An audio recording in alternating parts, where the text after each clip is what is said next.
आपण अशा एका विषयावर बोलणार आहोत ज्याला आपण अनेकदा गृहीत धरतो, पण जो आपल्या जगण्या मरण्याचा प्रश्न बनू शकतो. हो, तो विषय आहे झोप.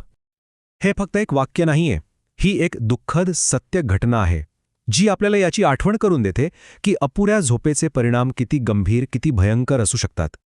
ही गोष्ट आहे मायकेल फोस्टरची. एक ट्रक ड्रायव्हर. जास्त पैसे कमावण्याच्या नादात तो आपली झोप दिवसाला 6 तासांवरून फक्त 3 ते 4 तासांवर आणतो. आणि मग एक दिवस सकाळी गाडी चालवताना त्याचा डोळा लागतो, फक्त एका क्षणासाठी.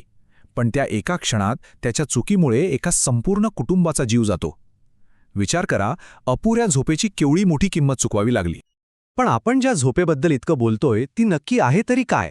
म्हणजे जेव्हा आपण झोपतो तेव्हा आपल्या शरीरात आणि मेंदूमध्ये नेमकं काय घडत असतं? चला जरा समजून घेऊया.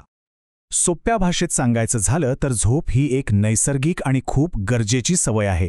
ती फक्त आपल्याला आराम नाही देत, तर अनेक गंभीर आजारांपासून आपलं संरक्षण करते. खरं तर हा आपल्या आरोग्याचा एक महत्त्वाचा पायाच आहे. आता यात जरा खोलवर जाऊया. बघा, आपली झोप ही काही एका सरळ रेषेत नसते. ती 5 वेगवेगळ्या टप्प्यांमधून जाते. याचे 2 मुख्य प्रकार आहेत. एक म्हणजे NREM, जिथे डोळ्यांची हालचाल संथ असते, आणि दुसरा REM, जिथे डोळ्यांची जलद हालचाल होते. पहिले 4 टप्पे हे NREMचे असतात, ज्यात आपण हलक्या झोपेतून हळूहळू गाढ झोपेकडे जातो. या काळात आपलं शरीर ऊर्जा साठवतं. आणि मग येतो शेवटचा 5वा टप्पा, REM झोपेचा. याच टप्प्यात आपण स्वप्न पाहतो आणि आपल्या आठवणी पक्क्या होतात. हे सगळेच टप्पे आपल्यासाठी खूप आवश्यक आहेत. आता हे तर कळलंय की झोप किती महत्वाची आहे. पण जर ती पुरेशी मिळाली नाही तर काय होतं? आकडेवारी पाहिली तर धक्काच बसेल. विचार करा, तब्बल 7 कोटी अमेरिकन लोक झोपेच्या तीव्र विकारांनी त्रस्त आहेत. यावरूनच लक्षात येतं की ही समस्या किती मोठी आणि व्यापक आहे. आणि हा फक्त विकारांचाच प्रश्न नाहीये, तर सवयीचाही आहे. जवळपास 40% प्रौढ लोक रात्री 7 तासांपेक्षा कमी झोप घेतात, जी आरोग्यासाठी गरजेच्या झोपेपेक्षा खूपच कमी आहे. आणि या सवयीचे परिणाम थेट रस्त्यावर दिसतात. दरवर्षी 70,000हून अधिक अपघात फक्त गाडी चालवताना डुलकी लागल्यामुळे होतात. यातले कितीतरी अपघात मायकेल फोस्टरच्या कथेसारखे जीवघेणे ठरतात. अपुऱ्या झोपेचे परिणाम फक्त अपघातापुरतेच थांबत नाहीत. यामुळे आपली विचार करण्याची क्षमता कमी होते, हृदयरोगाचा धोका वाढतो, वजन वाढू शकतं, आपली रोगप्रतिकारशक्ती कमकुवत होते, आणि एवढंच नाही तर तणाव सहन करण्याची आपली ताकदही कमी होते. पण एक मिनिट थांबा. आपल्या मनात एक प्रश्न येऊ शकतो की फक्त कमी झोपच धोकादायक आहे का? म्हणजे जास्त झोप घेतली तर चालेल का? इथेच तर खरी गंमत आहे. सगळा खेळ आहे समतोलाचा.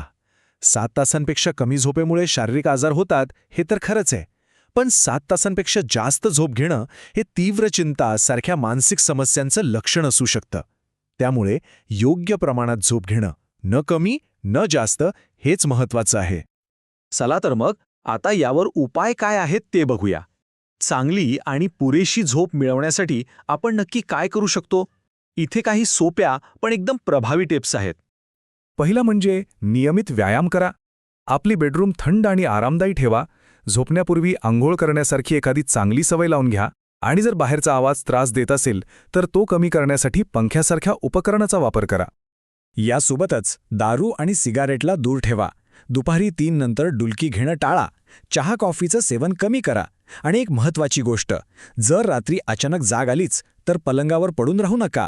उठून थोडा वेळ शांतपणे काहीतरी वाचा. यामुळे होतं काय की आपल्या मेंदूसाठी पलंग म्हणजे झोपेची जागा, जागरणाची नाही. पण थांबा, गोष्ट फक्त झोपेपुरती मर्यादित नाही.